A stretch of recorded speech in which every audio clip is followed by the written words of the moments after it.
마음의 힘을 가리키는 이너게임의 창안자 티머시 골웨이. 12년간 임상실험으로 검증한 확실한 스트레스 코칭법.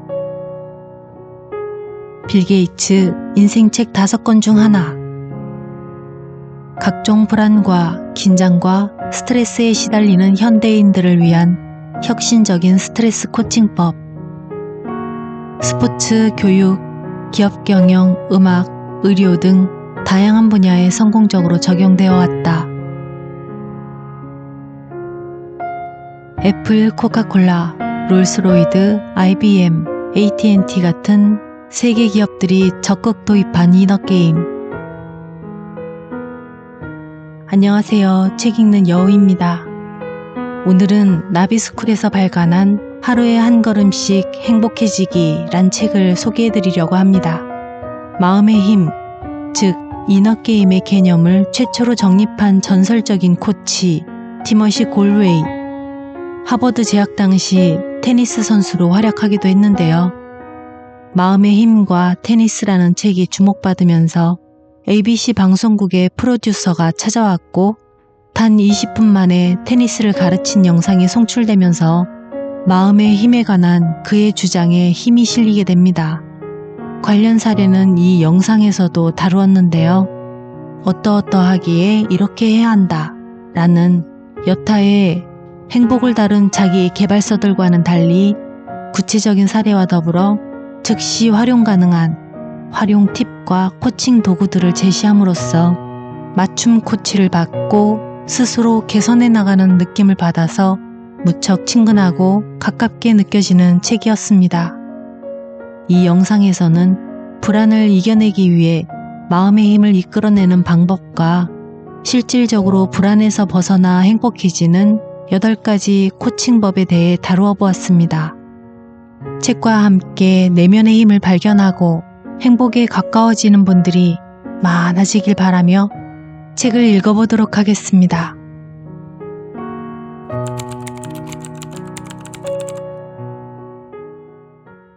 불안은 우리를 압박하고 그런 상태는 긴장을 가져온다.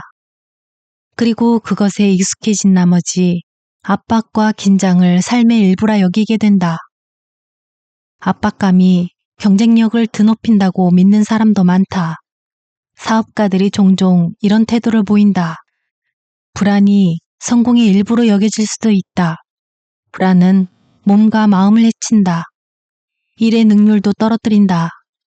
성과와 불안이 별개라는 사실을 이제는 깨달아야 한다. 무명 선수에서 일약 스타가 된 브라질의 테니스 선수 구스타보 쿠에르텐을 만나보자.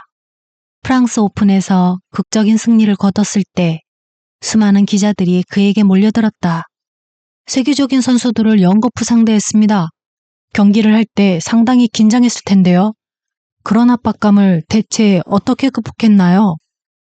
기자의 질문에 그는 고개를 갸웃거렸다. 압박감이요? 전혀 느끼질 못했는데요. 놀란 기자가 다시 물었다. 무슨 말씀이시죠? 그런 상황에서 압박감을 못 느끼다니 무슨 비결이라도 있나요?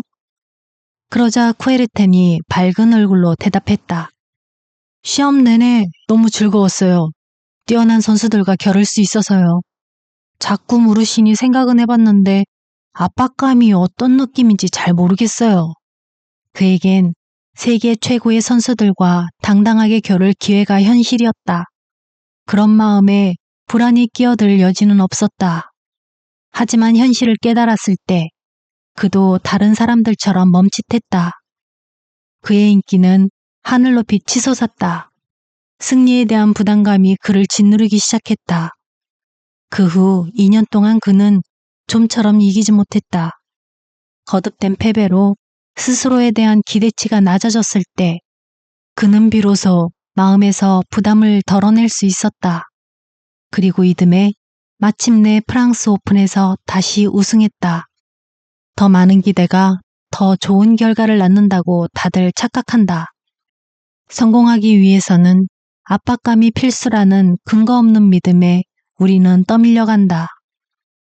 여기서 중요한 것은 압박과 도전을 구분하는 것이다. 주어진 일을 잘 해내고 싶다는 마음이 들면 그 상황은 도전이 된다. 그런데 부담을 느끼는 순간 그 일은 압박이 된다. 실패할지도 모른다는 불안함이 스스로를 짓누르는 것이다. 도전을 할 때 우리는 집중할 수 있고 포기하지 않으며 행복을 만끽할 수 있다. 내 안에 있는 두 개의 나. 내 안에 있는 판단하는 나는 일일이 간섭하고 옳고 그름을 따지고 이런 건 할 수 없다고 스스로를 깎아내린다. 그와 달리 지켜보는 나는 뭐든 자연스럽게 익히고 집중을 잘하며 실수를 하더라도 별로 신경 쓰지 않는다. 지금쯤 눈치챘을 것이다. 우리 마음에 자리 잡은 놀라운 힘이 어떤 나한테서 나오는지 말이다. 불안이 우리를 괴롭히는 상황에서 안정감을 찾고 행복에 다가서는 비결은 판단하는 나를 내려놓고 지켜보는 나를 발견하는 것이다. 사실 판단하는 나는 불안의 주범이다. 실수를 부끄럽게 여기고 잘잘못을 따지는데 급급해 스스로를 자꾸 조급하게 만든다. 내가 첫 번째로 썼던 책이 출판되고 몇 달쯤 지났을 때 ABC 방송국의 프로듀서 한 명이 연락을 해왔다. 그는 커다란 카메라를 든 3명의 촬영 감독과 함께 내가 있는 캘리포니아로 찾아왔다. 그리고 그들 옆에는 약간 뚱뚱한 50대 여성 한 명이 서 있었다. 그 프로듀서가 내게 말하길 그 여성의 이름은 몰리로 20년 동안 한 번도 제대로 된 운동을 해본 적이 없다고 했다. 사실 내 책 속에는 이런 내용이 있다. 지켜보는 나를 찾게 도와주면 어떤 사람도 금세 테니스를 배울 수 있다. ABC 방송국의 프로듀서는 바로 그 내용을 직접 확인하고 싶다고 했다. 몰리를 통해서 말이다. 그가 제시한 시간은 단 20분이었다. 나는 그 이야기를 건네는 프로듀서의 눈빛에서 강한 확신을 읽었다. 내가 결코 성공하지 못하리라는 확신 말이다. 네트 건너편에 몰리가 자리를 잡았을 때 나는 부드럽게 말했다. 몰리, 지금부터 내가 공을 칠게요. 그저 편하게 지켜보다가 소리내어 말해봐요. 공이 바닥에 닿았다가 튀어오르면 튄다. 그 공을 치고 싶다는 느낌이 들면 친다 라고 말하면 돼요. 몰리는 내 말을 잘 따라주었다. 공 몇 개가 그쪽으로 날아갔고 몰리는 튄다, 친다라고 여러 번 말했다. 친다라고 말할 때 그녀가 손에 든 라켓을 자신도 모르게 살짝 움직이는 게 보였다. 내가 말했다. 몰리, 그쪽으로 다시 공을 보내볼게요. 튄다, 친다라고 말하면서 이번엔 라켓으로 공을 툭 쳐봐요. 공이 날아갔고 그녀가 라켓을 휘둘렀지만 허탕이었다. 나는 미소를 지어 보였다. 괜찮아요. 그냥 공을 지켜보며 튄다, 친다라고 말하면 돼요. 잠시 뒤 몰리는 내가 보낸 공을 받아쳤다. 그리고 또 받아쳤다. 나는 공을 치는 그녀의 자세가 제법 안정적인 것을 발견했다. 몇 번 더 공을 쳐낸 뒤 그녀는 한층 편안하게 라켓을 휘둘렀다. 그리고 몇 분 뒤 그녀는 공을 치는 다른 동작도 쉽게 익혔다. 난 그저 공이 라켓에 맞는 소리를 들어보라든지 춤을 추는 것처럼 박자를 세어보라든지 하는 말을 몇 마디 더 건넸을 뿐이다. 약속된 20분이 흐른 뒤 몰리는 코트 위에서 나와 즐겁게 공을 주고받고 있었다. 몰리가 20분 만에 테니스를 익힌 비결은 무엇이었을까?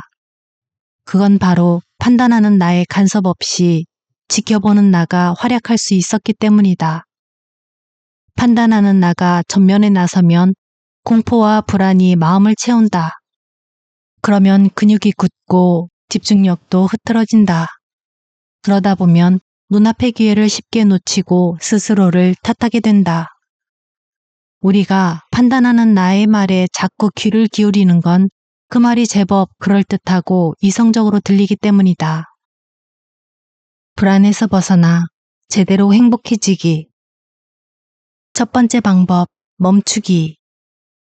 지난 세월 동안 수많은 이들과 마주하면서 멈춤이 얼마나 강력한 방법인지 우리는 새삼 깨달았다.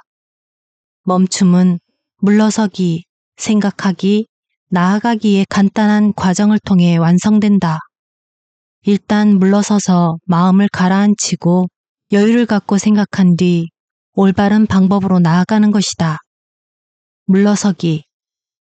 잠시 뒤로 물러서면 시야가 넓어진다. 그래서 새로운 체험을 할 수 있다.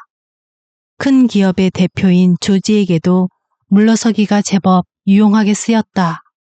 세미나에 처음 참석했을 때만 해도 그는 물러서기에 거부감을 보였다. 물러서기는 할 일을 미루는 것이라고 생각했기 때문이다.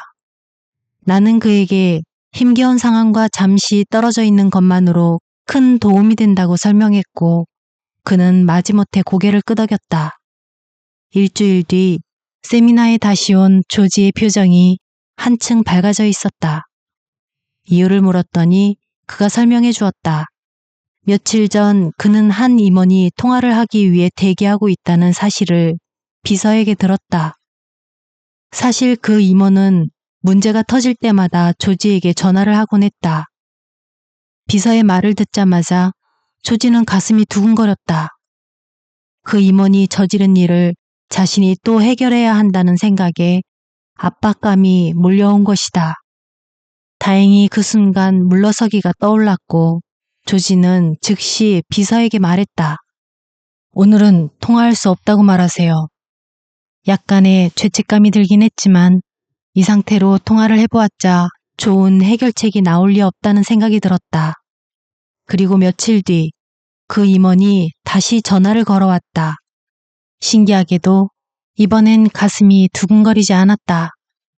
통화를 하면서 조지는 그 임원이 스스로의 힘으로 문제를 해결했다는 소식을 들을 수 있었다. 물러서기를 할 때 따로 정해진 시간은 없다. 하루 이상 물러설 수도 있고 대화를 하기 전 단 몇 초도 좋다. 이 과정을 통해 우리는 상황을 바꿀 여유가 생긴다. 생각하기. 물러서기를 성공적으로 수행했다면 이제 잠시 생각을 해볼 차례다. 이때 차분해지는 공간을 골라도 좋고 잠시 생각을 정리할 시간을 가져도 좋다. 이 생각하기를 통해 제니퍼는 고질적인 상황에서 벗어날 수 있었다. 세미나에 참석해 이야기를 나누는 자리에서 제니퍼는 힘없이 자신의 이야기를 털어놓았다. 헤어진 전 남편과 1년에 한 번씩 세금 문제로 긴 통화를 하는데 매번 말문이 막혀 불리한 상태로 전화를 끊는다는 것이었다. 그녀는 이 문제로 고민이 많아 보였다. 물러서기와 생각하기를 배운 뒤 제니퍼는 전 남편과 통화를 하게 되었다. 역시나 전 남편은 화려한 말솜씨로 올해의 세금 문제도 자신이 유리한 방향으로 이끌기 시작했다. 말문이 막힌 순간 제니퍼가 말했다. 잠깐만 기다려요. 제니퍼는 일단 전화를 끊고 자신이 할 말을 종이에 적었다. 그리고 조금 뒤 전화를 걸었다. 전 남편은 평소처럼 자신의 의견을 쏟아냈다. 하지만 생각을 정리한 제니퍼는 더 이상 그 말에 휘둘리지 않았다. 끝까지 자신의 생각을 지켰고 만족감을 느끼며 대화를 끝냈다. 전 남편은 무척 당황해했고 제니퍼는 스스로가 무척 자랑스러웠다. 생각하기 연습. 잠시라도 생각에 잠길 수 있는 적당한 장소를 찾아보자. 사무실, 카페, 침실, 거실, 화장실, 어디든 상관없다. 그 장소에 잠시 머무르며 자신이 처한 상황을 떠올려 보자. 깊이 생각하지 않아도 괜찮다. 그저 마음에서 느껴지는 감정 정도면 충분하다. 지금 이 일은 왜 일어났을까? 이 상황에서 나는 어떤 감정을 느낄까? 가장 먼저 해결해야 할 일은? 무엇이 나를 가로막고 있는 걸까? 지금 당장 해낼 수 있는 일은 뭘까? 이 상황을 즐길 방법을 찾는다면? 이런 몇 가지 질문만 스스로에게 던져보아도 상황은 훨씬 좋아진다. 나아가기. 물러서기와 생각하기를 익힌 당신은 이제 더 나은 선택을 할 수 있다. 이제 생각을 실천에 옮길 차례다. 실패해도 괜찮다. 생각한 대로 행동해보고 이게 아니다 싶으면 다시 해보면 될 일이다. 기억하자. 실천 없이는 성취할 수도 배울 수도 없다. 멈춤의 단계인 물러서기, 생각하기, 나아가기를 알려주다 보면 가끔 이 과정이 자신의 발걸음을 느리게 만들어 경쟁력을 약화시킬까봐 걱정하는 사람들을 만나게 된다. 사실 이 과정은 더 힘찬 발걸음을 내딛기 위한 숨고르기 단계다. 이 과정을 통해 방향을 찾게 되면 더 쉽고 깔끔하게 나아갈 수 있다. 그러니 일상생활 속에서 이 방법을 자주 활용해보자. 긴 멈춤과 짧은 멈춤. 멈춤은 때에 따라 길이가 다르다. 때론 짧고 때론 길다. 진로를 바꾸고자 할 때, 인생의 동반자를 찾을 때, 가까운 이와 사별했을 때, 압박감 온도가 지나치게 높을 때, 우리에겐 긴 멈춤이 필요하다. 이를 통해 또렷한 생각에 도달할 수 있다. 하루 중 멈춤을 사용할 순간을 설정해두면 크게 도움이 된다. 예를 들면 이렇다. 오전 시간에 잠시 멈추고 그날의 할 일을 떠올린다. 잠들기 전에 잠시 멈추고 하루 일과를 떠올려 본다. 화가 치밀어 오를 때 잠시 멈추고 이유를 생각한다. 회의실에 들어서기 전 잠시 멈추고 핵심 주제를 되새긴다. 차에서 나서기 전 잠시 멈추고 아이와 보낼 즐거운 시간을 상상한다. 저녁 약속 전에 잠시 멈추고 친구와 나눌 대화 주제를 정리한다. 처음엔 조금 어색할 수 있지만 멈춤을 점점 더 자주 사용하게 될 것이다. 두 번째 방법, 내가 경영자, 중요한 결정 내려보기. 인생을 경영하는 내 모습을 상상해보자. 이때 반드시 기억해야 할 것은 내 삶의 모든 것을 결정할 수 있는 유일한 사람은 바로 나라는 사실이다. 그 사실을 마음에 새긴 뒤 아래의 질문에 답해보자. 1. 내 삶의 목적은 무엇인가? 나는 누구인가? 나는 무엇을 위해 살아가는가? 보람있게 살기 위해 내가 꼭 해야 할 일은 무엇인가? 2. 나는 주로 무엇을 하며 시간을 보내는가? 나의 하루 일과를 머릿속에 그려보자. 나는 어떤 일에 가장 많은 시간을 쓰는가? 일과 휴식의 균형은 어떠한가? 3. 내 삶의 우선순위는? 나는 무엇을 중요하게 생각하는가? 업무에 신경 쓰느라 스스로를 살피지 못하는 건 아닌가? 나의 건강과 행복을 충분히 고려하고 있는 상태인가? 4. 나의 진정한 힘은 무엇인가? 나의 장점은 무엇인가? 스스로 단점이라 여겼던 것이 때론 장점이 될 수 있다는 사실을 알고 있는가? 위기가 닥쳤을 때 가장 힘이 될 수 있는 나의 내적 능력은 무엇인가? 5. 내 인생을 좌우하는 다른 존재가 있는가?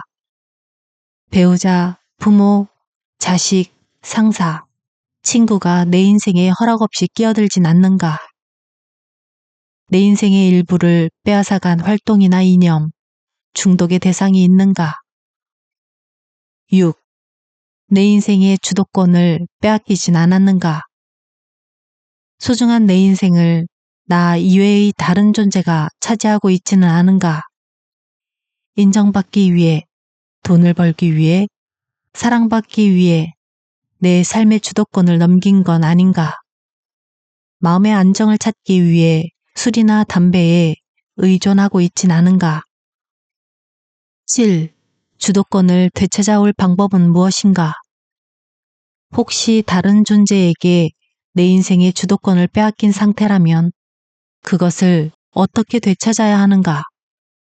호감을 얻기 위해 미움을 받을까봐 두려워서 혹은 그냥 귀찮아서 타인의 의견을 무조건 따랐다면 앞으론 그러지 않을 결심이 섰는가? 세 번째 방법, 3가지 질문. 우리는 스스로 어찌할 수 없는 것들에 둘러싸여 있다. 끊임없이 밀려오는 연락, 주변 사람들과의 관계, 어쩔 수 없이 해내야 하는 업무, 자꾸 나빠지는 세계 경제 지표 등 내 손으로 통제할 수 없는 것들이 주위에 가득한 것처럼 느껴진다. 이것뿐만이 아니다. 가장 가까운 가족도 내 마음대로 못하는 것이 현실이다. 왜 다들 내가 원하는 대로 행동하질 않지? 하지만 생각해보자. 내 맘대로 되지 않는 수많은 일에 여태껏 얼마나 많은 에너지를 쏟아부었는지 말이다. 초조한 마음에 무리하게 행동해보았자 바뀌는 건 아무것도 없다. 이럴 때 시도할 수 있는 것이 바로 스스로에게 질문을 던져보는 것이다. 1. 이 상황에서 내 힘으로 어찌할 수 없는 것은? 2. 이 상황에서 내 힘으로 바꿀 수 있는 것은? 3. 아직까진 못했지만 앞으로 달라질 수 있는 것은? 다음의 예를 보면 좀 더 이해하기 쉬울 것이다. 증권 중개 일을 하는 친구가 있었다. 그는 몇 년 전 경기 침체로 많은 돈을 잃었다. 그때 자신감도 함께 잃었다. 하루는 그 친구가 나를 찾아와 속 이야기를 털어놓았다. 집에서 온종일 꼼짝도 하지 않고 모니터만 들여다보고 있다고 그는 고백했다. 맘 편히 잠을 잘 수도 없고 오르내리는 주식 시세에 하루에도 몇 번씩 가슴을 졸인다며 괴로워했다. 그저 손실을 만회해야 한다는 생각만 머릿속에 가득했다. 나는 친구에게 3가지 질문에 대해 말했다. 조금 망설이다가 친구는 조심스레 질문에 대답했다. 1. 이 상황에서 내 힘으로 어찌할 수 없는 것은? 변덕스러운 시장 상황은 내가 어찌할 수 없다. 경기 침체와 세계 경제는 내 힘 바깥의 일이다. 이미 잃은 돈은 내가 어찌할 수 없다. 나를 바라보는 고객의 마음은 어찌할 수 없다. 실패자라고 말하는 마음의 목소리를 어찌할 수 없다. 문득 불안해지는 내 감정을 어찌할 수 없다. 2. 이 상황에서 내 힘으로 바꿀 수 있는 것은?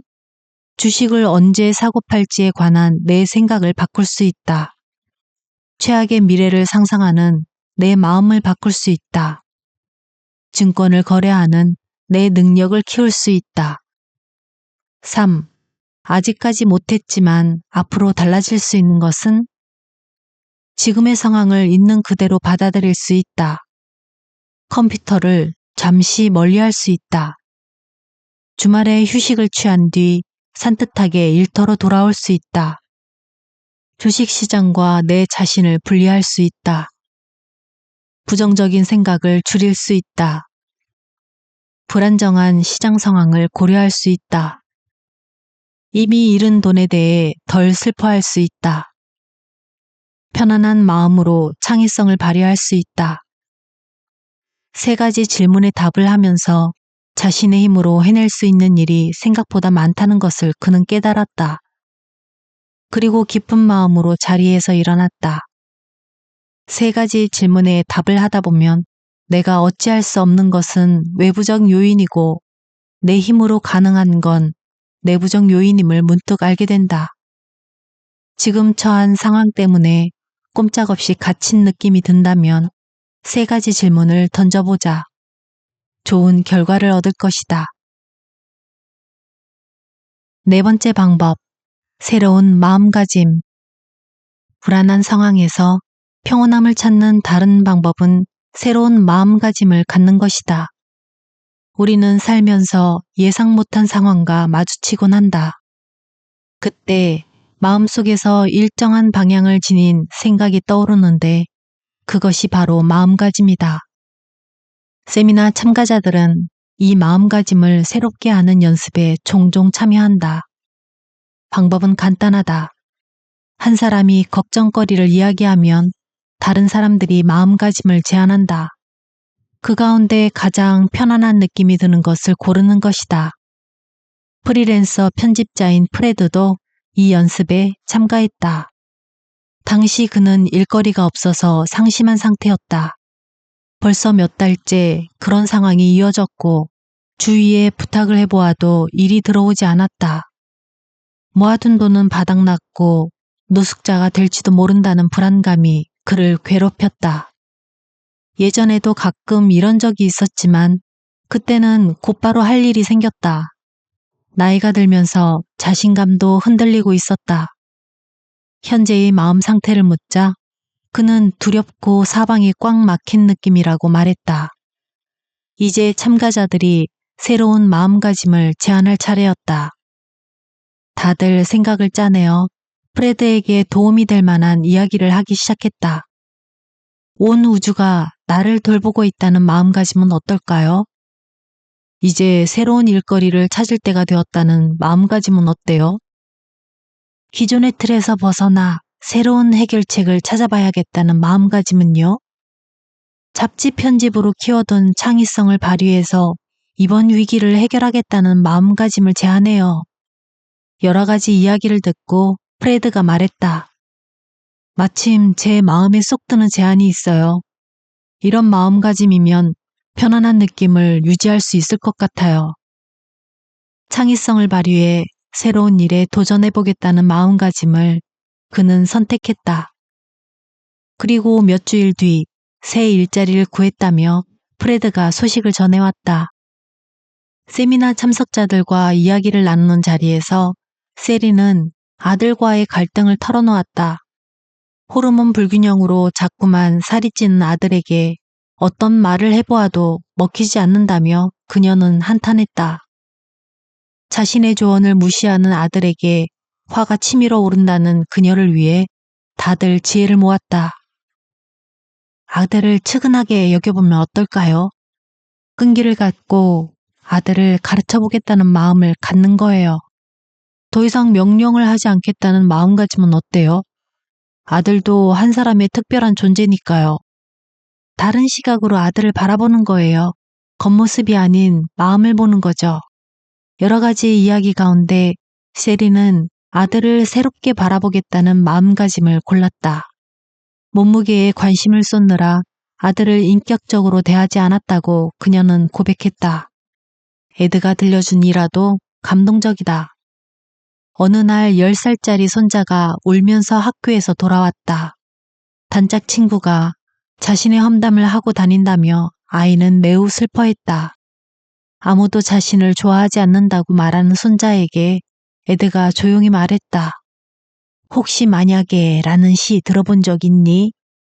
러디어드 키플링이 쓴 건데. 손자는 고개를 저었다.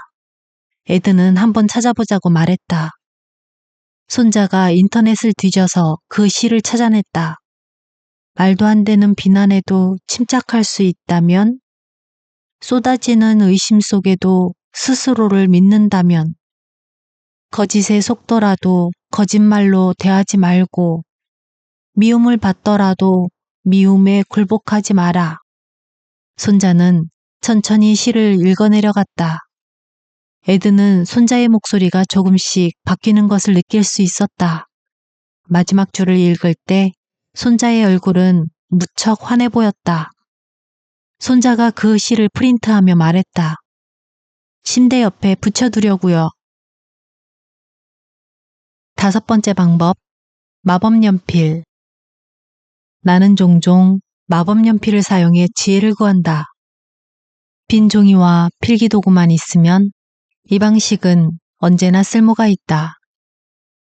조용한 장소에서 편안한 마음으로 마법연필을 들어보자. 나는 이 시간을 지켜보는 나의 글쓰기라고 부른다. 1. 고민스러운 상황을 떠올려보자. 어떤 것이라도 상관없다. 올해 5학년이 된 아들이 수학시험에서 50점을 맞았다고 생각해보자. 2. 잠시 시간을 내어 이 상황에서 흔히 나올 법한 일반적인 생각을 적어보자. 판단하는 나의 목소리를 옮겨보는 것이다. 더 이상 생각이 나지 않을 때까지 계속 적으면 된다. 맨날 하겠다고 말은 하지만 숙제 한 장 안 하는 게 뻔히 보이더라니. 정말 혼 좀 나야 해. 이러다가 커서 뭐가 되겠어? 요즘 들어 뭐든 제멋대로 하려 든다니까. 단단히 혼을 내줘야지. 이번에 그냥 넘어가면 다음에 또 그럴 거야.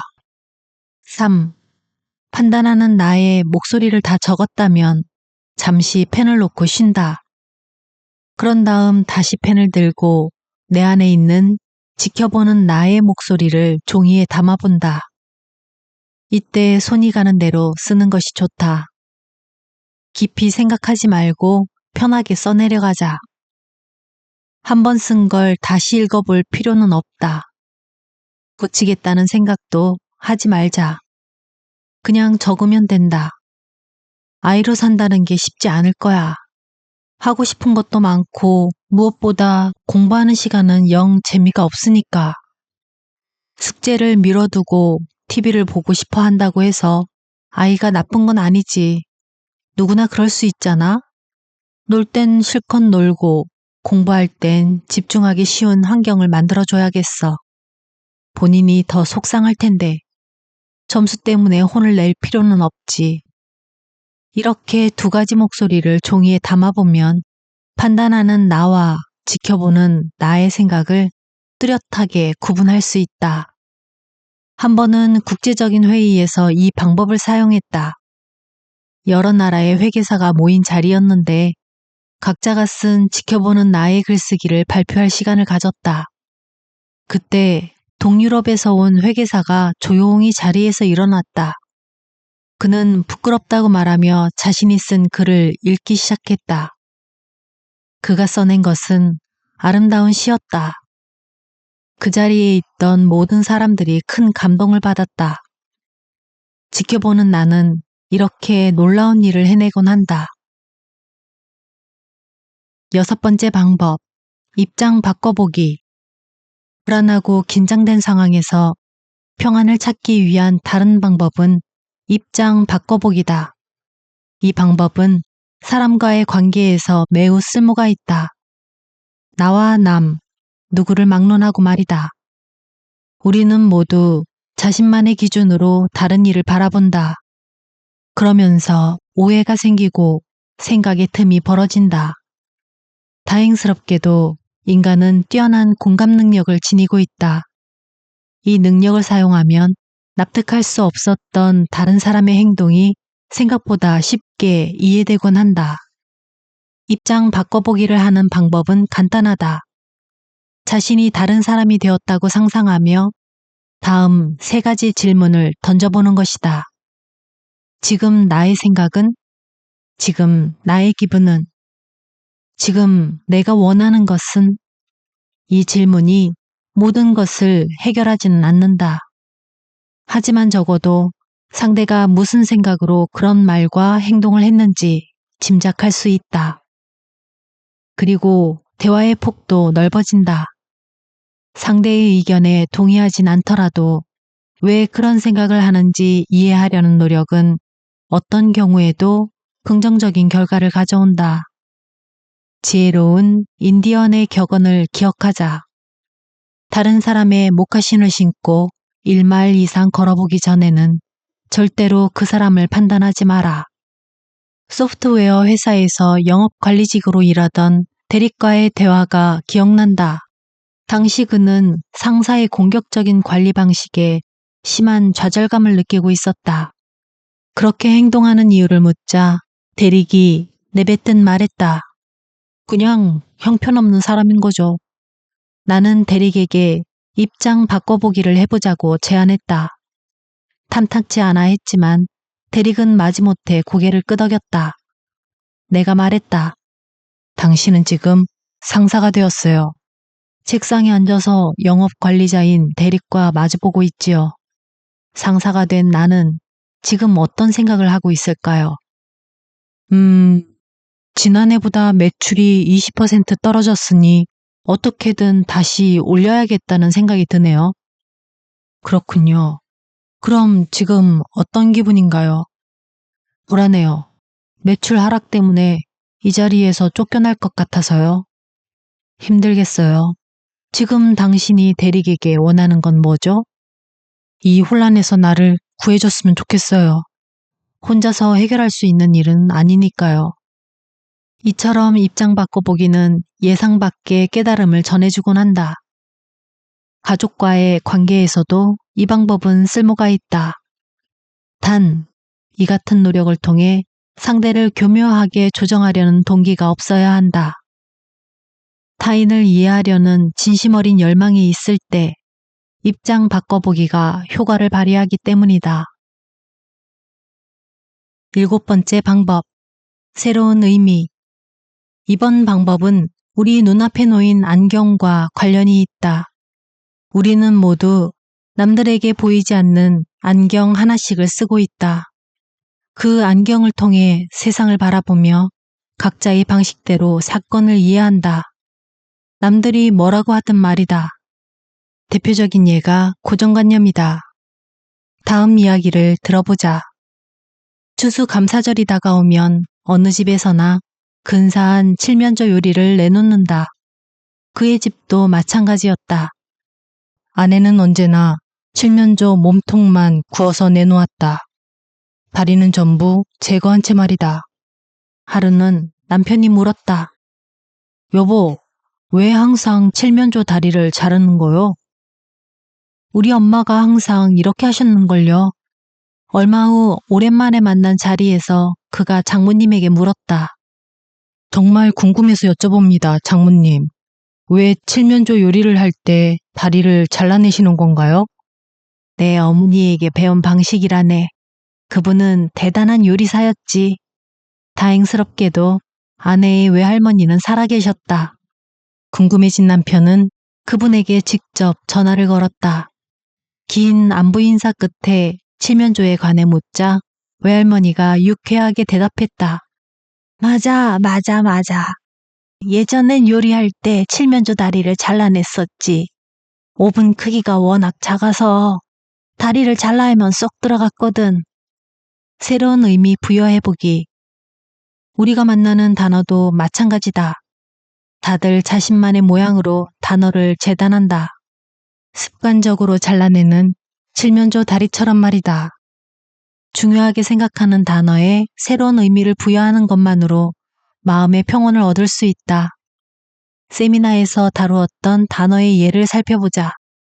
단어 이기심, 내가 생각하는 의미, 자기 생각만 하는 얄미운 마음. 새로운 의미, 남에게 무조건 끌려가지 않도록 스스로를 살피고 보살피는 마음. 단어 잘못, 내가 생각하는 의미, 남들에게 비난받는 나쁜 행동. 새로운 의미, 깨우치고 교정할 수 있는 실수. 단어 두려움, 내가 생각하는 의미, 무서워하고 불안해하는 연약한 감정. 새로운 의미, 나의 안전을 지켜주는 경고 신호. 이 밖에도 여러 단어의 의미를 새롭게 찾을 수 있다. 상사, 돈, 배우자, 의사, 어떤 것이든 좋다. 자신을 힘들게 하는 대상에게 새로운 의미를 부여해보자. 단어에 새로운 의미를 부여하는 일은 언제든 가능하다. 그것은 신선한 공기를 마시는 것처럼 멋진 경험이다. 몇 년 전 나에게도 그런 일이 일어났다. 그때 나는 코펜하겐에 출장을 갔다가 집으로 돌아가는 길이었다. 크리스마스가 머지않은 시점이라 나는 얼른 공항에 갔다. 그런데 집으로 향하는 길이 그리 즐겁지 않다는 사실을 문득 깨달았다. 특히 아들과 딸을 떠올릴 때 부담스러운 느낌이 밀려왔다. 대체 왜 이런 생각이 드는 거지? 비행기를 기다리면서 나는 생각에 잠겼다. 그러다가 문득 깨달았다. 내게 있어 아이들은 해결해야 할 문제라는 것을. 아이가 침실문을 두드리면 나는 곧바로 생각했다. 오늘은 또 무슨 문제 때문에 나를 찾는 걸까 하고 말이다. 어느새 나는 아버지의 역할을 문제 해결사로 여기고 있었다. 나의 이런 관점은 아무래도 부모님의 영향 때문인 것 같았다. 아버지 역시 나를 그런 눈으로 바라보았던 것이다. 비행기에 올라탔을 때 나는 새로운 의미를 부여하기로 마음을 먹었다. 사랑을 줄 단 하나의 기회로 아이들을 여기기로 한 것이다.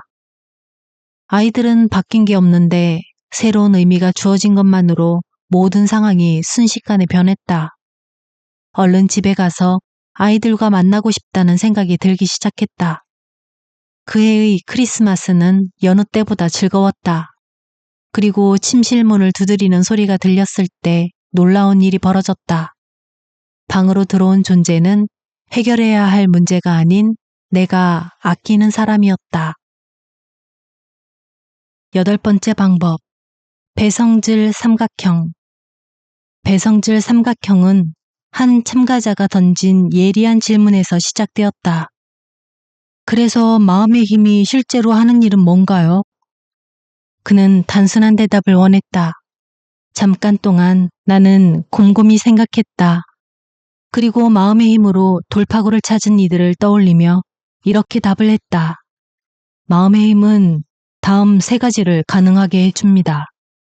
배우고 성과를 얻고 즐거워지는 것이죠. 나도 모르는 사이에 지켜보는 나가 대답한 듯 했다. 그리고 나중에 곱씹어 볼수록 제대로 된 대답이란 생각이 들었다. 우리는 지금까지 성과만을 중요하게 여기는 세상에서 살아왔다. 그러다 보니 인생에서 중요한 2가지 요건을 종종 잊곤 한다. 배움과 즐거움이 바로 그것이다. 배움, 성과, 즐거움. 이 3가지가 균형을 이룰 때 삶은 좀 더 의미 있는 것이 된다. 또한 일과 휴식의 균형이 이루어진다. 아이들만 보아도 이 사실을 알 수 있다. 아이들은 억지로 머리를 굴리지 않는다.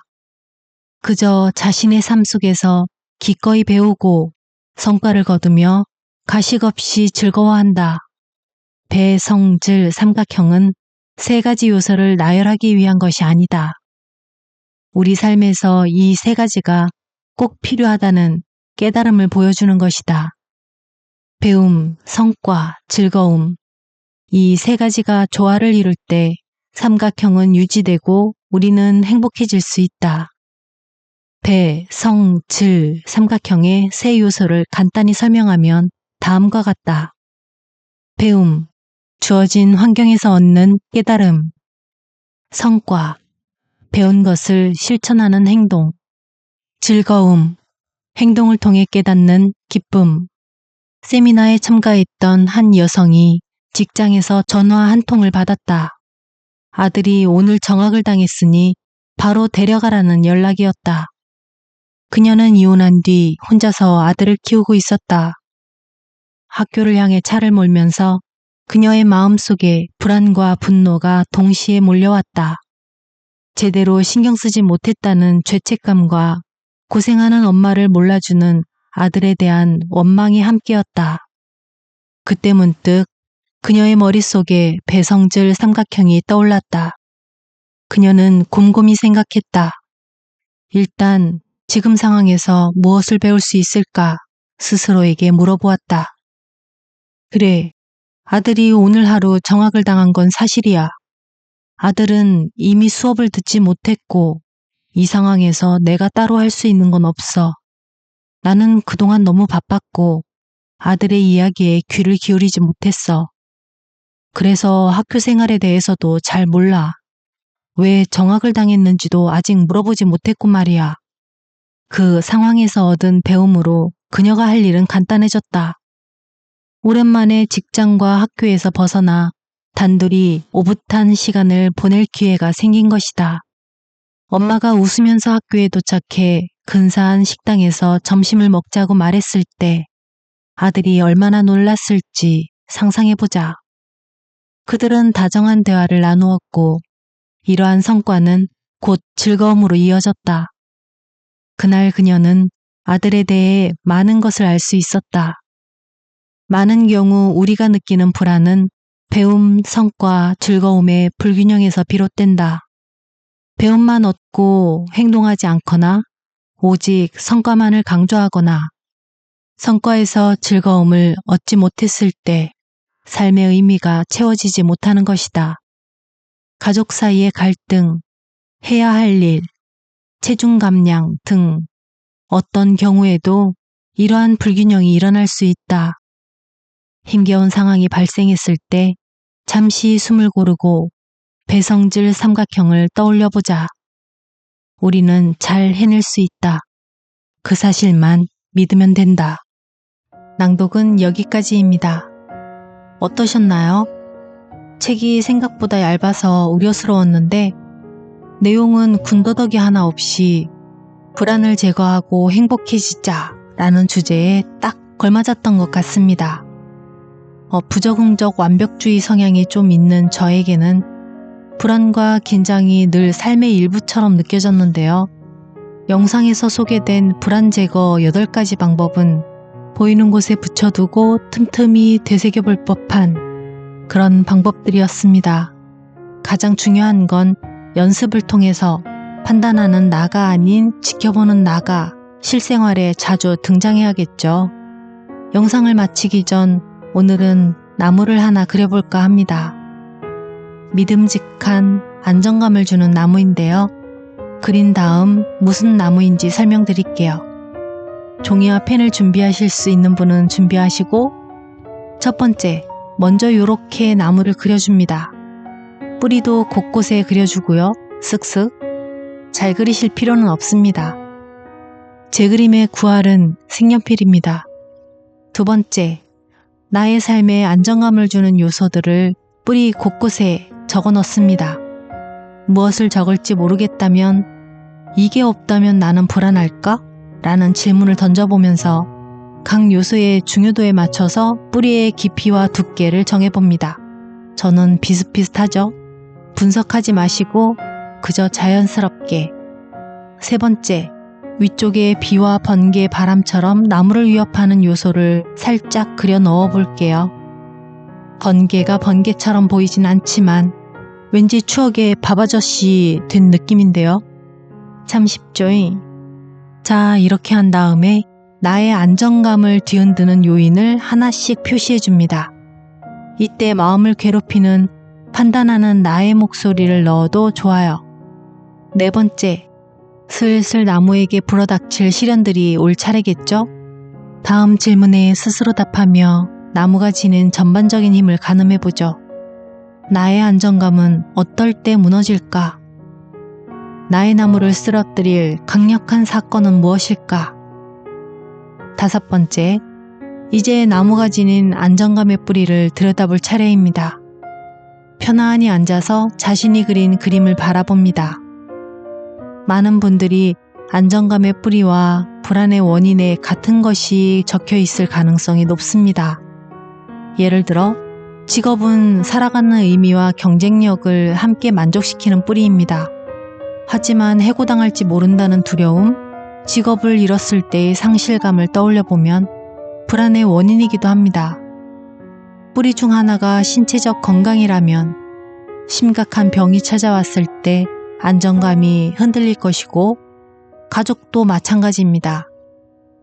우리는 삶에 뿌리 내리기 위해 사랑하는 사람, 보람 있는 일, 건강한 몸에 의지하지만 이런 것들이 위협받는 순간 흔들리는 뿌리로 인해 안정감을 잃어버립니다. 내게 안정감을 주는 요소가 바깥에 있는지 마음에 있는지도 파악해 볼 필요가 있습니다. 내적 안정감의 가치 또한 만만치 않죠.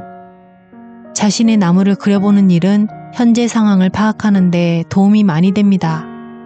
믿음직한 나무를 위해 다른 뿌리를 더 찾아야겠다 라는 생각이 든다든가, 내가 가진 뿌리가 생각보다 많네? 거기에 놀란다든가, 압박감을 느꼈을 때 이 나무를 떠올리면 마음이 편안해질 것 같은 느낌이 든다든가. 오늘은 자신만의 언제든 모습을 바꿀 수 있는 믿음직한 나무 한 그루를 살짝 그려보시는 건 어떨까요? 저는 여기서 인사드려야겠습니다. 오늘도 행복한 하루, 편안한 밤 되세요.